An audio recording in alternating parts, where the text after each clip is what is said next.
All right, so today we are diving into some pretty interesting stuff. Yeah. Remember, I think it was back in 2018 Mm-hmm. when then candidate Trump called Bitcoin a scam Right.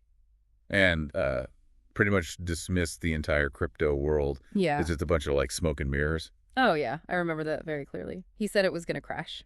He did, yeah. Mm-hmm. Well, it seems like he's had a pretty big change of heart. It's quite a turnaround. It is. Yeah. Because now he's launching his own crypto ventures. Yeah.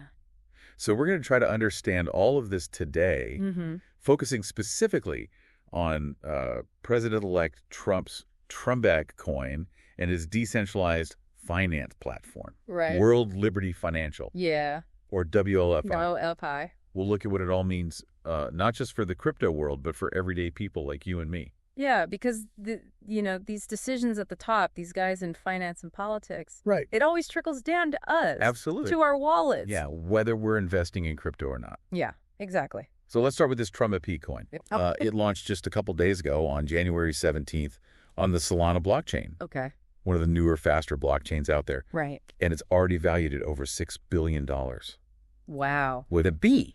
Billion. That's Yeah. pretty incredible considering it's a meme coin. Right. Based solely on his image Right. and doesn't have any real utility. Yeah, so it's riding entirely on the Trump brand and I guess you could say the speculative fervor surrounding all of this. Totally. But here's where it gets even more interesting. Okay. Trump-affiliated entities, Okay. CIC, Digital LLC, and Fight LLC, Mm. they hold 80% of the Trumpy crane supply. 80%. Okay, so that's a huge amount. Yeah, huge. What kind of implications does that? Well, that level of concentrated ownership Mhm. definitely raises some eyebrows. It does. Historically, when you have that much control over an asset, it opens the door to potential market manipulation. Oh, absolutely. So if those entities decide to sell, even a small portion of their holdings, it could send the price plummeting, and a lot of the smaller investors could be left holding the bag. Yeah, it's happened before, Yeah. so that's something to be aware of. Okay, so red flag number one, potentially. Potentially, yeah. All right, let's move on to World Liberty Financial. Okay. This decentralized finance platform aiming to, and I'm quoting here, transform the financial sector. Ambitious. Sounds pretty ambitious, right? Very. So they're offering all sorts of services, from token offerings to lending and borrowing, Mm-hmm. all with the supposed goal of creating this more open and accessible financial system. On the surface, it sounds good, It does. but there's a catch. There is. Their WLFI token, the one that gives holders a say in the platform's future, it's non-transferable after purchase. So once you buy it, you're stuck with it. Yeah, Why would they do that? that's a great question. It seems kind of counterintuitive for something that's claiming to be like this financial revolution for everyone. It does. Yeah. It's definitely an unusual move. And it's sparking debate. Some people say it's a way to cultivate long-term commitment, from investors and showing them that this project is here to stay. Right. Others say it's just a way to artificially inflate the token's value. By limiting supply. Yeah, exactly. And then some people are worried that it'll just make the platform less accessible to average investors. Who might be hesitant to lock up their funds. Yeah. Especially in an asset that's not liquid.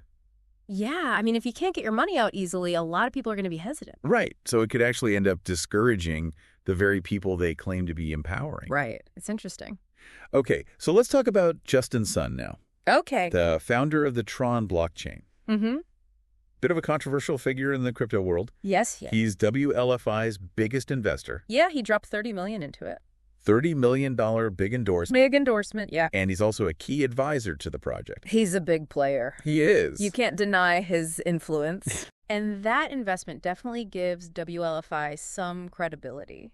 Right. But we have to acknowledge the controversies. Yeah. He and Tron have been linked to some questionable activities, including allegations of anonymous transactions that were used by militant groups like Hamas and Hezbollah. Yeah, so how do we reconcile that with President-elect Trump's involvement? It's a strange pairing. It is a strange pairing, isn't it? Yeah. On one hand, you've got this potentially groundbreaking platform with the backing of a president. Mm-hmm. But on the other hand, you've got these ethical and security concerns swirling around some of the key players. Right. It's a very complicated picture. It's a very complicated picture. Yeah. It really highlights this tension that's going on right now between this really fast innovation happening in the crypto world and then just like the ethical considerations and the regulations and the frameworks. They're just not there yet. They haven't caught up. Yeah, they're trying to catch up. Yeah. It's a very interesting time. It is a very interesting time. And it really leads to this crucial question. Is it ethical for a president-elect to be so heavily involved in crypto? Yeah. Especially when you consider some of these potentially controversial partners. It's definitely a question that a lot of people are asking. Right.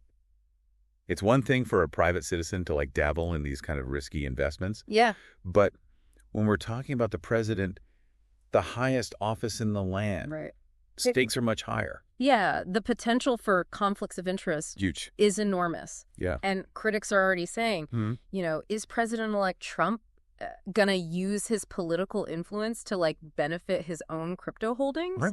Or are foreign entities going to try to put pressure on him through these ventures?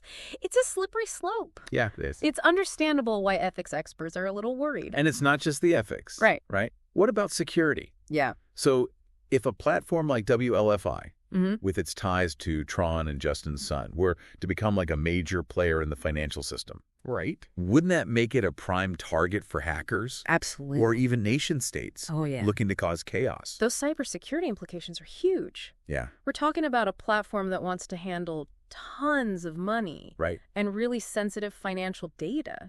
And again, the regulations haven't caught up. You haven't caught up. It's a little scary. It's a little bit like we're building the airplane while we're flying it. Yeah, exactly. So speaking of which, let's look at WLFI's performance so far. Okay. They had that big public token sale back in October 2024, Yeah. hoping to raise $300 million. Right. $300 million.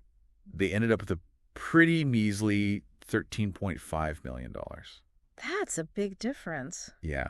What happened? What happened? I mean, was it just bad timing or is Yeah. there something else going on? Well, that's a significant shortfall. Yeah. And it does seem like there's more at play than just like market volatility. Right. So there were some technical issues during the token sale. Their website crashed multiple times. Wow. And then there's those token restrictions we talked about. Right. That probably turned off a lot of potential investors. Yeah, I would think so. But I think, honestly, the biggest factor was just a lack of trust surrounding the whole project. Yeah. You know, you were talking about Justin Sun Right. and the allegations around some of the co-founders. Exactly. When you combine all that Yeah. with the fact that the crypto community is just generally skeptical Yeah. about WLFI's legitimacy, Right. it just makes it really hard to raise capital. So is WLFI doomed to flop? Well, Or do they actually have a chance to turn things around?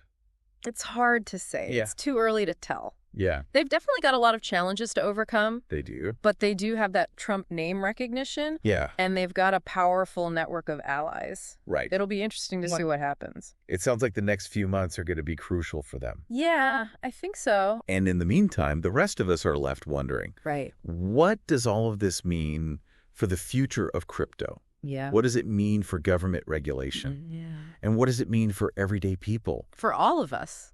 like us who are just trying to navigate this crazy financial world? That's the billion-dollar question. It is. You know, we're seeing technology, finance, and politics. Yeah, They're all colliding in this new frontier. yeah, It's exciting, it is. but it's also a little scary. A little bit. Yeah, it's like watching this high-stakes poker game. Totally. And we're all just holding our breath to see who comes out on top. Yeah. So, Just pay attention to how the next administration handles crypto. yeah, Look beyond the headlines. Right. Look beyond all the hype and ask yourself, who's benefiting from these decisions? yeah. And are those benefits good for everyone? Right. Those are the questions we need to be asking. That's great advice. Thank you. This is definitely a story that's still being written. And we'll be here to help you understand it as it unfolds. Absolutely. Yeah, it really does feel like we're at this crossroads, you know, Yeah. this incredible technology that has the potential to like totally change finance as we know it. Mm-hmm. But it's also super volatile Yeah. and prone to attracting some, Yeah. let's just say, shady characters. Exactly. It's true. And that's why it's so interesting and also kind of scary. Right. This whole mix of crypto and politics and personal finances. Right. It's like we're watching this experiment play out in real time, Mm-hmm. and the results could be huge. For everybody. Yeah, not just people who are into crypto. So, okay, let's bring it back to our listener for a second. Okay. What are the key takeaways from our deep dive into President-elect Trump's crypto kingdom? Well, first of all, I think the main thing is that crypto isn't like this fringe thing anymore. Right. It's mainstream. It's being embraced by some pretty powerful people. Yeah, and it's having a real impact on how finance works. And with that comes a whole new set of challenges. Right. Like we've been talking about the potential for conflicts of interest, market manipulation, even national security threats. Exactly. And that brings us to our second takeaway. Mm-hmm. We need regulations. Yeah. A strong framework for the crypto space. Something that protects people. Yeah, protects investors, prevents abuse, and makes sure the whole financial system stays stable. So what does all this mean for like the average person listening right now? I mean, stay informed. Yeah. Do your research and be skeptical of any crypto project. Yeah, don't just jump in blindly. No way. Especially when there's so much hype around it. Right. And if I could add one more thing. Yeah, please. Don't be afraid to ask questions. Yeah. Like, challenge the assumptions that are being made. Mm-hmm. Question the motives of the people involved. Exactly. Demand transparency. Yeah, because the future of crypto and how it affects your money, it depends on people being informed and engaged. That's such an important point. Yeah. So we've covered a lot today, and it's obvious that this story is far from over. Yeah, we're just getting started. As President-elect Trump takes office and his crypto ventures, keep evolving, we'll be keeping a close eye on things. Absolutely. And we'll be back to break it all down for you with the insights and analysis that you won't find anywhere else. That's right. So until then, stay curious and keep diving deep. See you next time.